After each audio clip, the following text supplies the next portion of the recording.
Bueno, Nelson, es un placer reencontrarnos ya en esta nueva legislatura. Primero, bueno, felicitaciones por mantener la banca, que es bien interesante, bien importante, pero además quisiéramos saber qué está haciendo Portala.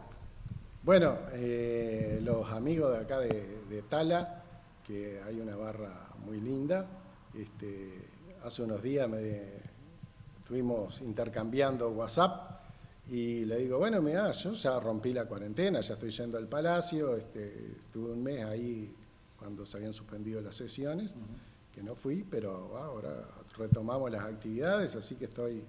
Ah, bueno, te avisamos, coordinamos con los compañeros y bueno, y para acá arranqué.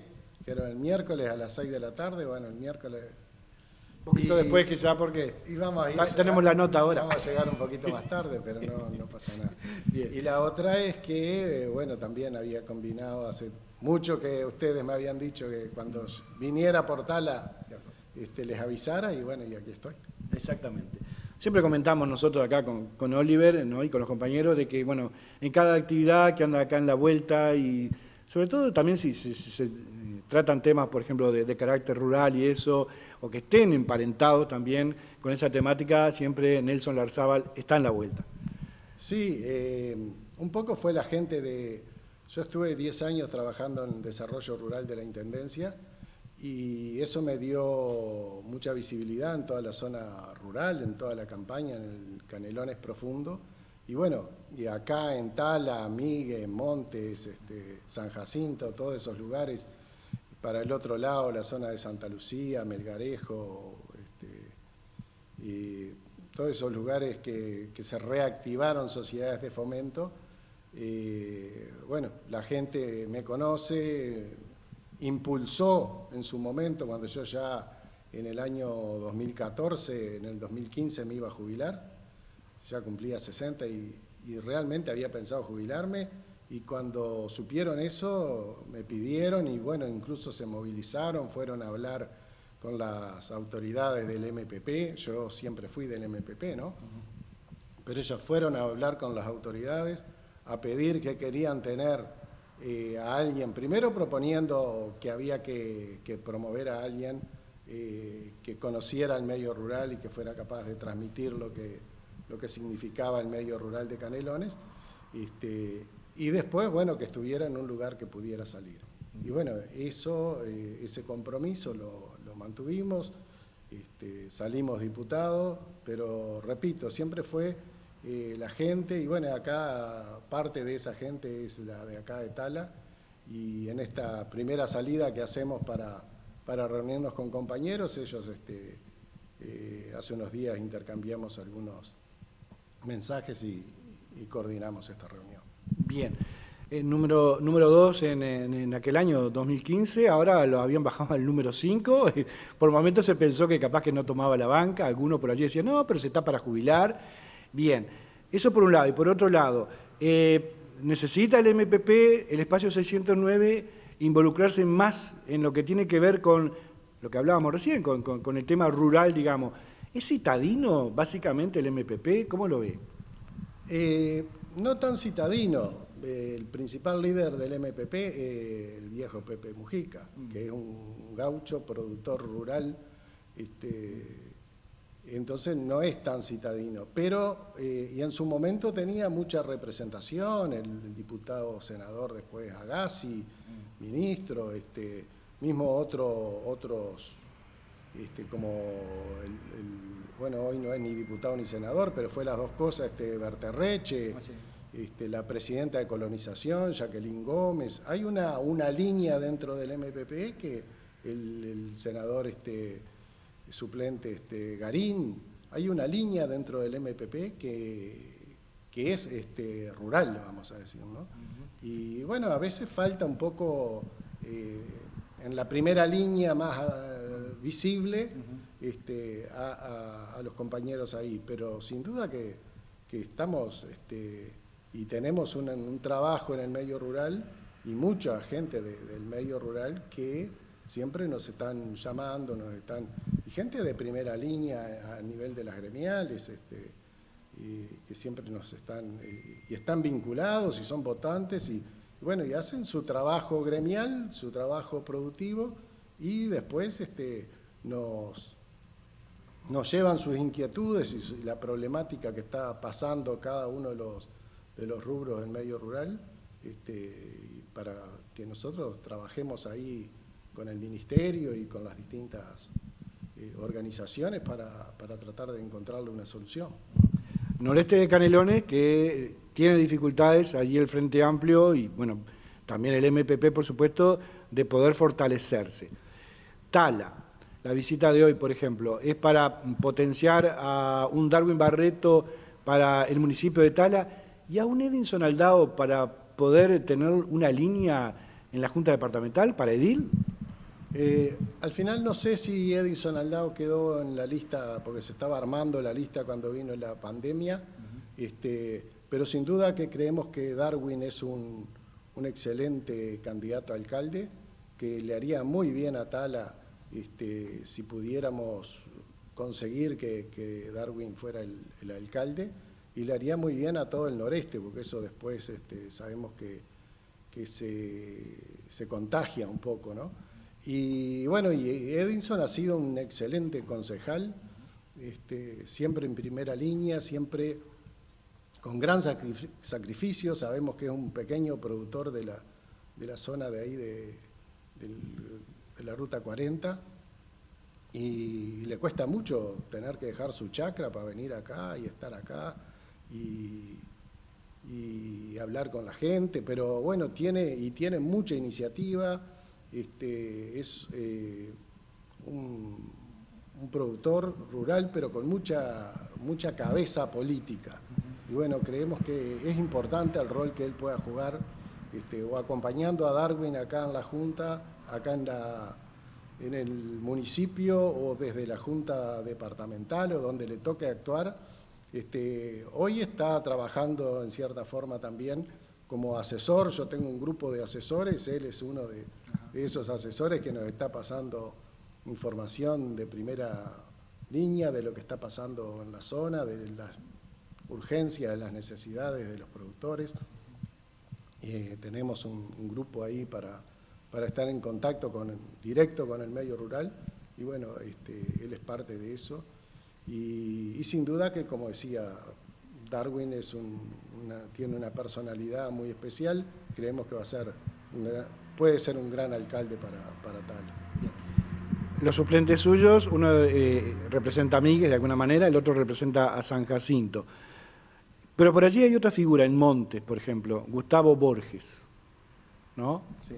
Sí, el Tato iba a ser, o se había pensado que pudiera ser uno de los candidatos a edile en un lugar salible, pero bueno, él también planteó que estaba en una situación que posiblemente se mudara, y bueno, es una persona importante, una cabeza política importante, que también del MPP, y bueno, también hay que buscar la forma de promoverlo. Ahora, lo que pasa es que el MPP tiene muchas cabezas importantes y muchas cabezas políticas, y bueno, y no dan los lugares en la lista para que estén todos, ¿no? Después, en esta oportunidad, tenemos acuerdos como con 12 o 14 grupos pequeños, claro, que también hay que darles su representación en la parte de suplencias y todo eso. Y bueno, dio mucho trabajo armar la lista a ediles, y bueno, creo que el que sí está en un lugar salible es Kiko, el de Míguez. Daniel Pereira. Daniel Pereira. Uno de los Daniel Pereira que tenemos la vuelta. Uno de los tantos Daniel Pereira. Sí, creo que Kiko está ahí en un lugar, y bueno, y queremos que sea un poco la voz de la zona también en la Junta Departamental, que hace mucho que el Frente Amplio no tiene un edil de la zona en la Junta Departamental, más allá del compañero Sarabia de la 2121, que es de San Jacinto, ¿verdad? Pero bueno, como tú decías, es importante. Walter Guimarães es mi primer suplente, ahora no puede entrar como a hacer suplencias porque es concejal del municipio de San Jacinto. Claro. Catalina Correa es suplenta también, la segunda suplenta mía, también es concejal de Míguez, entonces tampoco puede entrar. Pero bueno, ahí estamos armando, tenemos un suplente que en realidad no es directo nuestro, es de la cuarta línea, que es de Toledo, es casi ingeniero agrónomo, William Martínez, y bueno, ha trabajado, conoce mucho todo el país porque ha trabajado como secretario de la presidenta de colonización en todo este periodo anterior, y bueno, y es conocedor de la zona porque trabaja también en la cooperativa de productores de cerdo, ahí con algún grupo de productores de cerdo. Arranca el gobierno el 1 de marzo y el 13 de marzo se dan los 4 primeros casos de coronavirus en nuestro país, 2 en Montevideo, 2 en Salto. ¿Cómo repercute eso? Bueno, realmente es una pregunta, la repercusión yo creo que todo el mundo la siente, ¿no? Creo que las medidas que tomó el gobierno en forma inmediata fueron buenas, muy importantes y buenas. El hecho de haber suspendido las clases, de haber suspendido todos los espectáculos públicos, eso evitó, creo yo, la circulación más de 1 millón de personas vinculados a la educación, entre niños, estudiantes, los padres que los van a llevar y a buscar a la puerta de la escuela o del liceo. Eso paró la circulación y que hablar los espectáculos públicos. Y bueno, creo que se ha salido en forma muy positiva, más allá de haber encontrado también un sistema nacional de salud muy importante, bien preparado, con todas los hospitales y los sanatorios, y coordinadas lo privado con lo público. Eso ha sido muy importante, esa coordinación público-privado que estaba muy bien aceitada. Y bueno, todo el país ha logrado, a través de las recomendaciones del comité de científicos que se armó, todas esas recomendaciones que se han hecho, la gente las ha seguido bastante al pie de la letra, y eso ha evitado que se propagaran los contagios, ¿no? Y bueno, veremos cómo de a poquito se va retomando la actividad. Hay una cosa que es real, es que el impacto económico en una alta proporción de la población está siendo muy importante.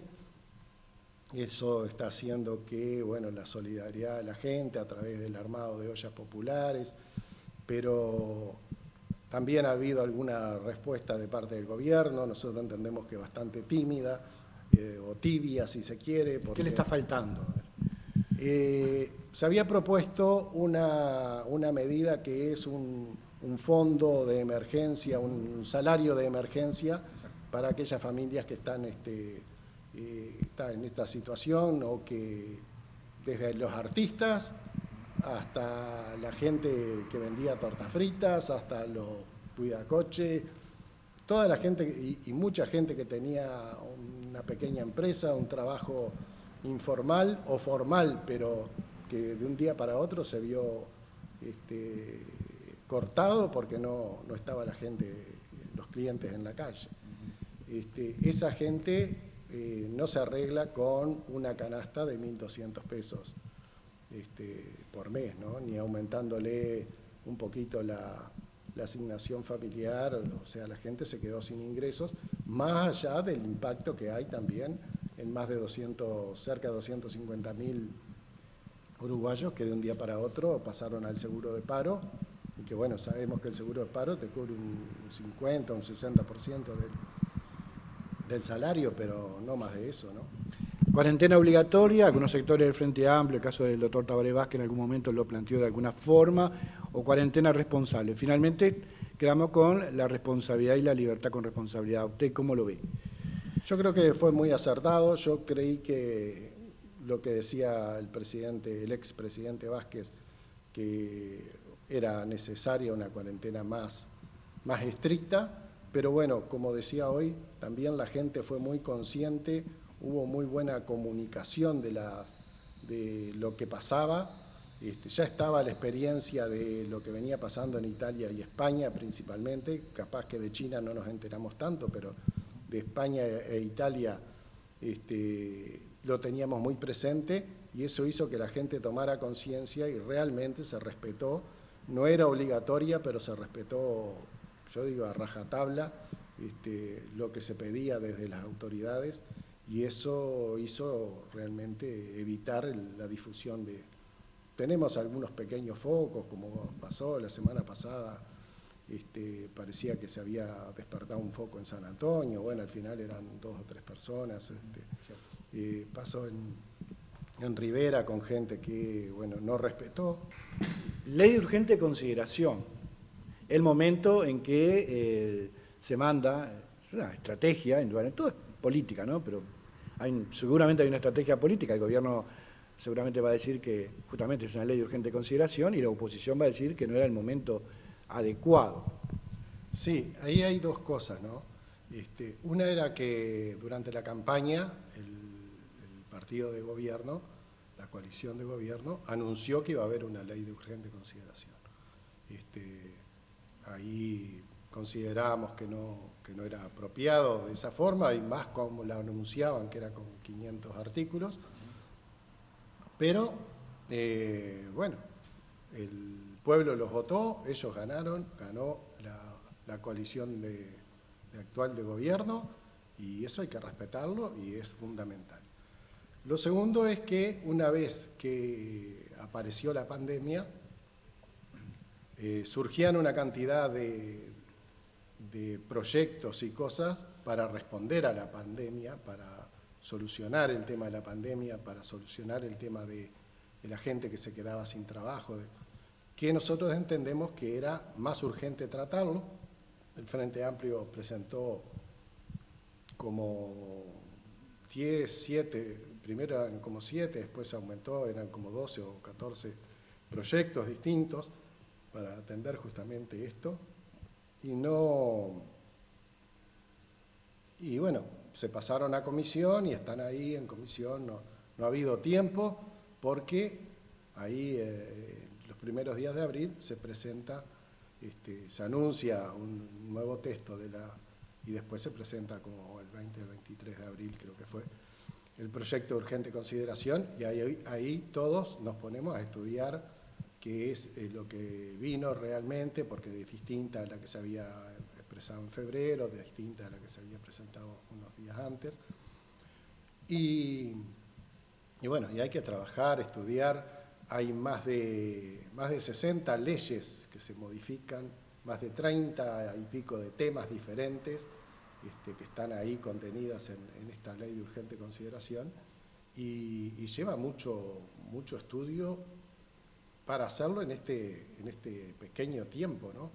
El Senado tenía 45 días y fue a marcha camión, se recibió a más de 60 organizaciones e instituciones, pero se le daba 15 minutos para que expusieran, dijeran lo que tenían que decir, y está.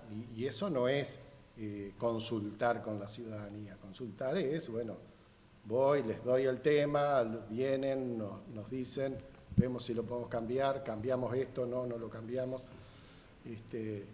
Por suerte se ha logrado cambiar algunas cosas importantes se lograron sacar. Como por ejemplo... El tema de ANCAP, por ejemplo, sí, bien. La desmonopolización de los combustibles, el tema de Antel, que ahí también se perdían algunas cosas importantes. Igual eso se sacó de la ley de urgencia, que si no se votaba, igual queda aprobado. Ese es el problema de la ley de urgencia, ¿verdad? ¿Cómo es el tema? La ley de urgencia es que si el Parlamento en los tiempos que está previsto no lo aprueba, queda aprobado el proyecto que mandó el Poder Ejecutivo. Entonces ahí es donde hay que trabajar, discutir, y ahora critican, sí, pero el Frente Amplio apoyó, votó más del 50% de los artículos. Sí, porque logramos, se trabajó, hubo intercambio, se logró hacer algunos cambios y votamos los artículos. No votamos la ley en general, no, pero votamos los artículos en el Senado que creíamos que no son perjudiciales para la ciudadanía, o que se habían logrado algunos cambios importantes, porque eso es otra cosa. Tú propones para cambiar 10 y te cambian 8, bueno, tratás de apoyar con tu voto, que se cambió 8 al menos, ¿no? Donde quedaron temas más problemáticos y que se cambia más, y que el Frente Amplio prácticamente no votó casi ninguno, es en el tema de educación. A ver, ¿qué En pasó el ahí? tema de educación, ahí hay varios cambios muy importantes. Yo no soy especialista en educación ni Estado, pero digo, algunos cambios muy importantes en cómo se va a dirigir la educación, por ejemplo. Se cambian los consejos desconcentrados por un director nombrado por el CODICEN, se cambia la forma, el director de la escuela o del liceo es el que elige a los profesores, cosa que ahora había todo un sistema de concursos y de eso, al parecer cambia y cambia mucho. Eso es lo que está hoy principalmente pesando más en esta ley de urgente consideración, que en otras administraciones se cambiaba la forma de llevar adelante la educación, pero se discutía con toda la ciudadanía y se discutía varios meses. Y sin un plazo, que si no votás lo que dijeron, lo que yo mandé, entonces queda aprobado lo que yo mandé. Si no lo votás en esos 15. Y bueno, ahí se ha negociado, algún cambio leve se ha hecho, pero en general en educación no se han logrado cambios. Bien. ¿Y cómo lo ves ahora en diputado, ¿no? Porque ahora la cosa cambia, ahí tenemos también la representación de la multicolor y la representación del Frente Amplio, pero dentro de la multicolor también hay matices o hay, digamos, algunos representantes que no la quieren, que no quieren determinados artículos o determinada orientación. En ese sentido, ¿no? ¿Cómo visualizás tú de que pueda presentarse ahora en la Cámara de Representantes? ¿Cómo lo van a digerir ustedes? ¿Cómo lo van a manejar en las comisiones? Y ¿cómo ves el ambiente? Y bueno, es un poco más complicado, tiene las dos patas. Una es que los principales cambios que iban a admitir hacer ya se hicieron en el Senado. Lo que estamos trabajando a ver si podemos cambiar alguna de esas otras cosas que entendemos que son importantes. Por ejemplo, la limitación al derecho de huelga, eso es una cosa muy importante. Y bueno, y es de las cosas que estamos viendo a ver de qué forma se puede cambiar. Los 2 o 3 diputados más de otro sector, como uno del Partido Independiente, uno del Partido de la Gente, Y uno del PERI. y el del PERI, que no está en la coalición, pero bueno, generalmente vota con la coalición, pero no está en la coalición. Sí está en la comisión esta especial que se formó, pero sin duda que no le van a cambiar mucho el perfil a la coalición, el agregado de estos diputados. Y bueno, una idea que había era prácticamente que se vote así, a tapa cerrada, como le dicen, sin ningún tipo de cambio, pero bueno, estamos viendo de sí poder. Tenemos menos días, son 30 días nada más 30 días, claro. en diputados, y bueno, y están trabajando a marcha camión los compañeros, terminando a altas horas los que están ahí, yendo para la casa a estudiar, a recoger información, a compartir, y bueno, espero se va llevando.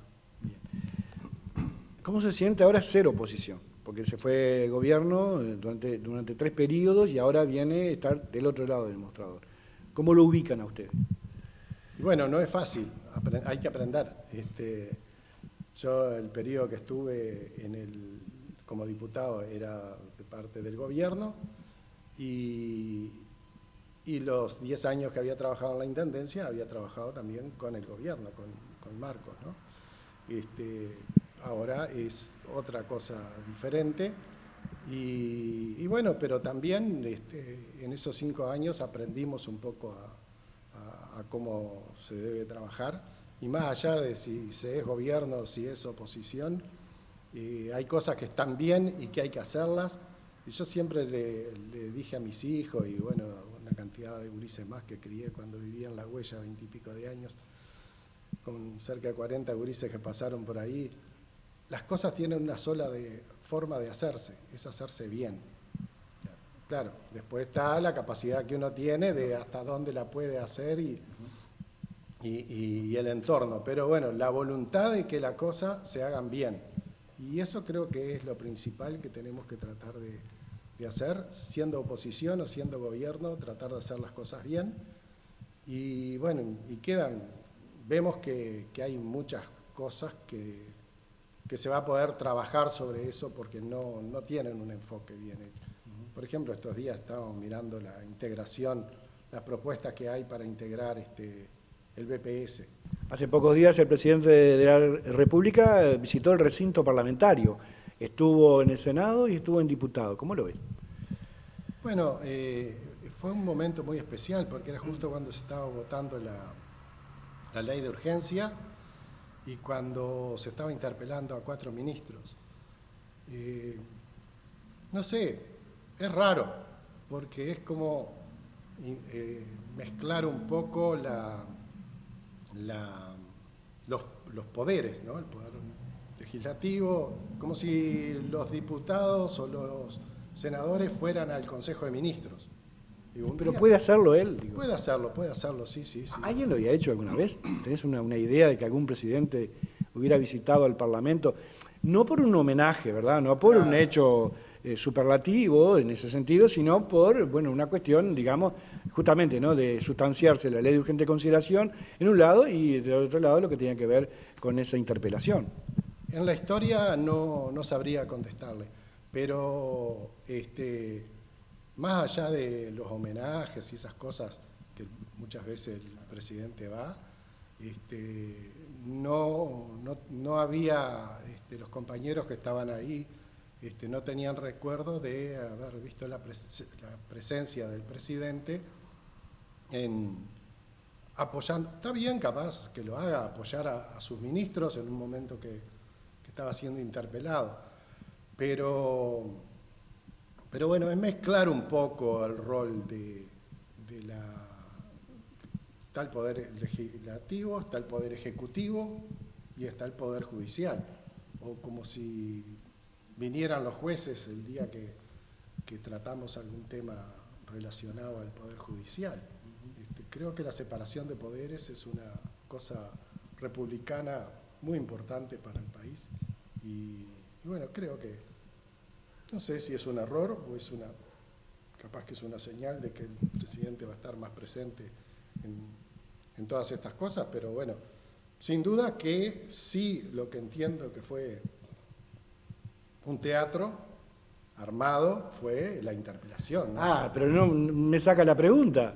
Le voy a hacer la del estribo, le voy a decir, le voy a hacer la pregunta del estribo. ¿A usted le parece que Eduardo Luz, Cabildo Abierto, interpela a 4 ministros? ¿Esa interpelación de esos 4 ministros era para la administración actual o para la anterior? ¿Y usted me saca la pregunta? Fue todo un teatro armado desde el día anterior, cuando se votó que se salió por unanimidad que vinieran los 4 ministros. El Frente Amplio acompañó, pero a continuación presentaron que querían que vinieran ese mismo día. O sea, sin tener el mínimo tiempo de haber preparado nada.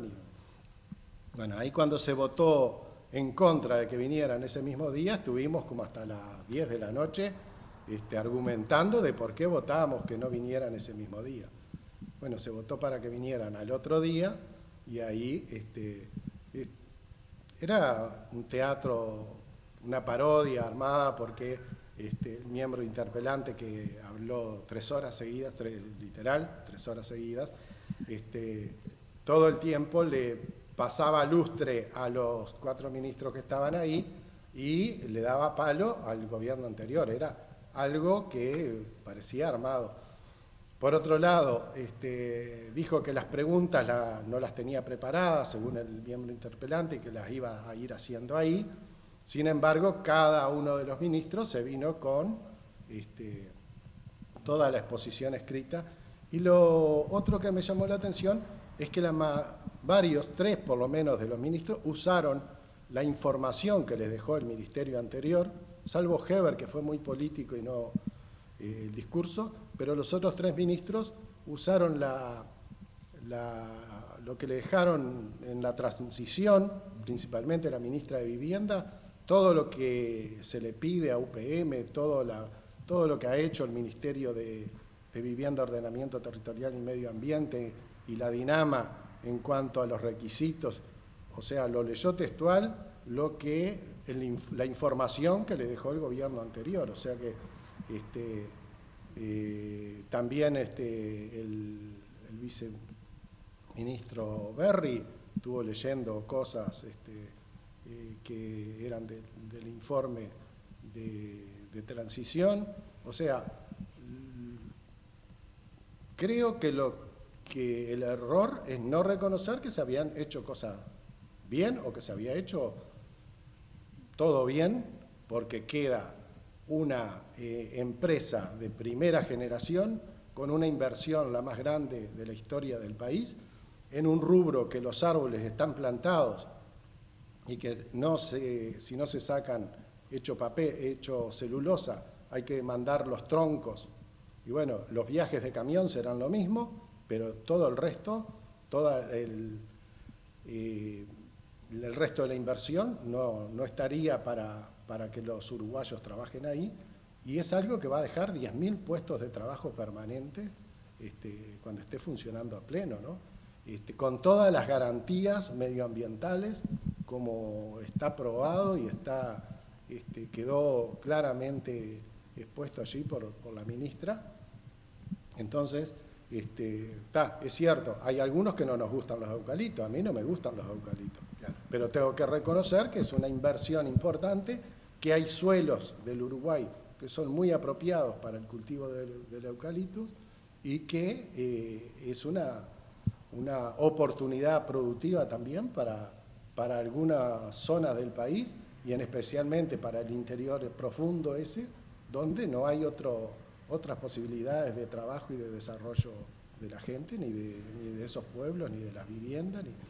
Acá es una inversión muy importante, y que el tren también es una inversión muy importante, una inversión público-privado, pero que la termina pagando el Estado, o sea, es una inversión pública muy importante que desde 1800 y pico, 1895 que le hicieron los ingleses, no se hace una inversión de ese estilo en la parte de ferrocarril, y que el ferrocarril le da una posibilidad de desarrollo a toda esa zona muy importante.